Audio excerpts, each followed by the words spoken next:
Howdy, howdy. My name's Trishaly, and this is the Common Sense Cowgirl.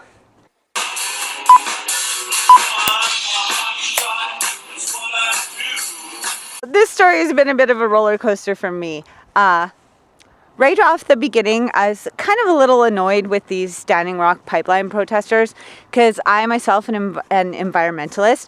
I'm not an environmental activist, be real clear with that. I'm a capitalist, so I pretty much believe that all, if not most, problems can be solved by capitalism and business. But I am an environmentalist, and I super care about the environment, and I have for my whole life. Actually, a couple of years into operating the recycling company that I own that's been going since 2002.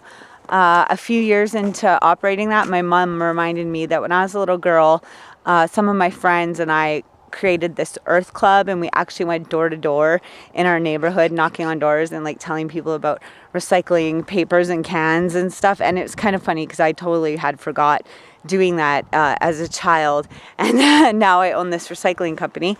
And I also started up a solar power company in 2011. So I tried to put my money where my mouth is as far as the environment is concerned.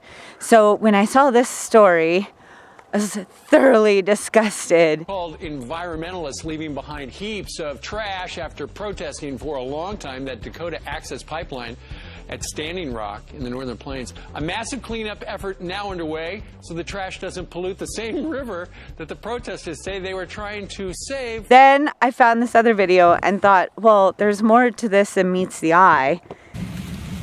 Check it out. You see that? That is here at the camps. You see what they're doing? This is a real one. Look, they're dumping all the trash right there in that pile. You see that?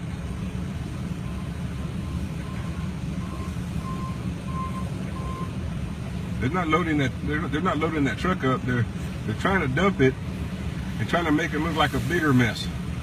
There's a guy over there. He's out there taking pictures and stuff. Now he works for Morton County, but that truck literally came in here and it's got a load of stuff on it. Let me see if I can't get a little closer. But remember what I was telling y'all about stuff being staged.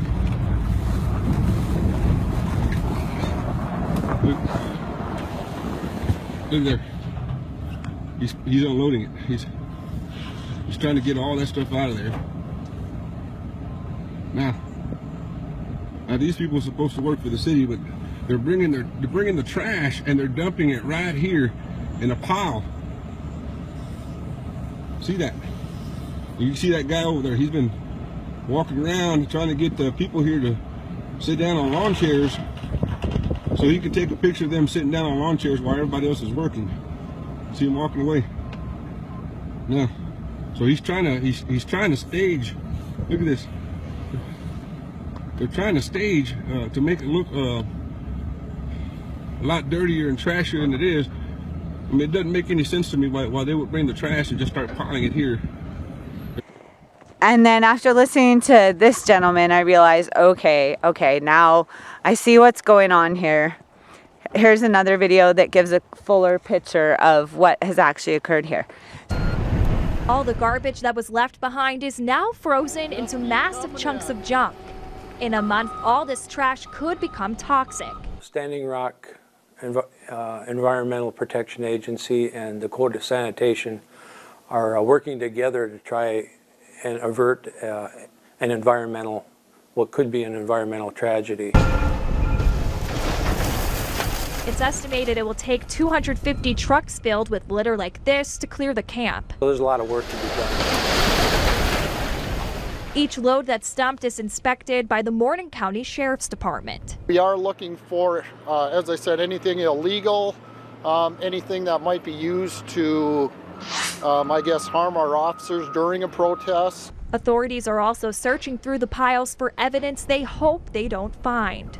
As bad as it sounds, we're looking for people that may have died and could be wrapped up in, you know, a canvas or a tarp or a tent. As far as this gentleman seeing them dump the truck, well, we now know that the reason that the trash was dumped out on this location was so that they could sift through it and make sure there wasn't anything, any kind of like incriminating evidence or maybe a dead body, or they just had to make sure what was exactly in this stuff that they were collecting from the protest site before they could just go ahead and dump it. So that's obviously what's going on there. But if you know more about what's actually going on and you want to dispute the claim, you can go ahead and do that. But from this other video, you can see that, you know, obviously a lot of people left a lot of junk behind after their protest scenario. So Video is for the purposes of cleanup crew to take you on a virtual tour. What we're looking at right now is Osheti side. I'm starting on Media Hill, walking you down Main Road and starting with the outskirts of camp in that direction. I'm taking pictures in a left to right format and staying on mostly drivable roads. I'm trying to give you a good idea of what is left behind at camp. There is 500 people total at both Rosebud and Osheti right now.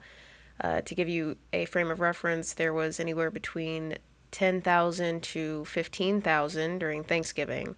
A lot of these people got snowed out or have just left their things thinking that it could be useful to someone else, which a lot of it has. A lot of it still has to be dealt with. As you can see, there is a massive garbage pile.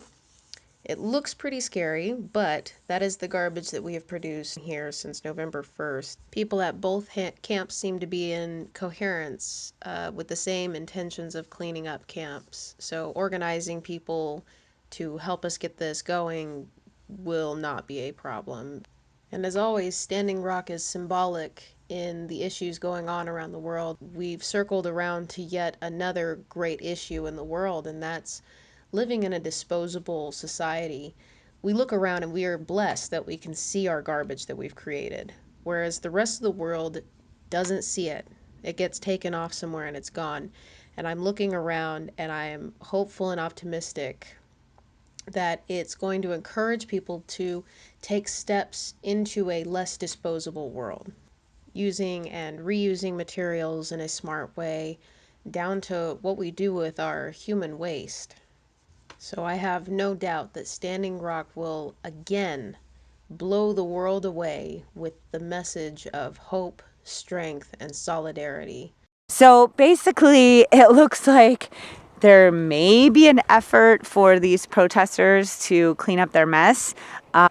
Because I'm a big environmentalist, I've actually studied this problem fairly thoroughly, and there's a lot more potential for spills and damage in more locations when we utilize trucks and trains for moving oil. The fact of the matter is that oil is a material that we have to transport in order to continue our modern standard of living. And so with that being said, there's going to be a need to transport this material. And so pipelines are the least expensive and the most efficient and the safest way that we can do that at this time. However, that's not to say that there's not new technology that's going to come out that's going to improve the situation. I'm here in our local city, Camrose, Alberta, and this is the parking lot at our local pipe yard. And as you can see, it's a graveyard. Now, for the majority of my life here in Camrose, this parking lot has been full of employee cars 3 times a day for shifts. The jobs that are provided here by the pipeline industry are high-paying, skilled worker positions. And for about 2 years now, this parking lot has been a graveyard. As you can see, there's no cars here at all. I guess they have a skeleton crew that's just doing maintenance and stuff. But if the XL pipeline goes through, it'll start in Hardisty, which is just southeast of Camrose. And so this parking lot will be full when that happens. There's also another pipe yard over there and one over there. And so if this industry fires back up, all of these people that live in my community will have good jobs again, And for a lot of people, they've actually moved away from the community. Some of those people will move back, and it just boons a high amount of opportunity in our community and other communities in North America. So I am super happy that Donald Trump has put the XL pipeline back on the table, and it's really exciting for the effect that it's going to have. It's been kind of depressing to watch over the last 2 years people going on unemployment and then having to leave the community. Just a little video to kind of let you know that, you know, sometimes things aren't exactly what they seem. And at first I was outraged and I thought, oh, these hypocrites, these environmental hypocrites. And then I saw the video of them dumping the truck, and then I thought, oh my gosh, the news is just out of hand. They're actually faking these news stories now. But then I realized that no, there actually is a purpose for dumping this garbage out. They're not staging some kind of news thing. And it's just good to see that potentially there will be an effort by the people that actually made the mess to come and clean it up. So I will definitely keep you updated if I see any more information about whether or not or how these cleanup efforts progress. I will definitely keep you abreast of that.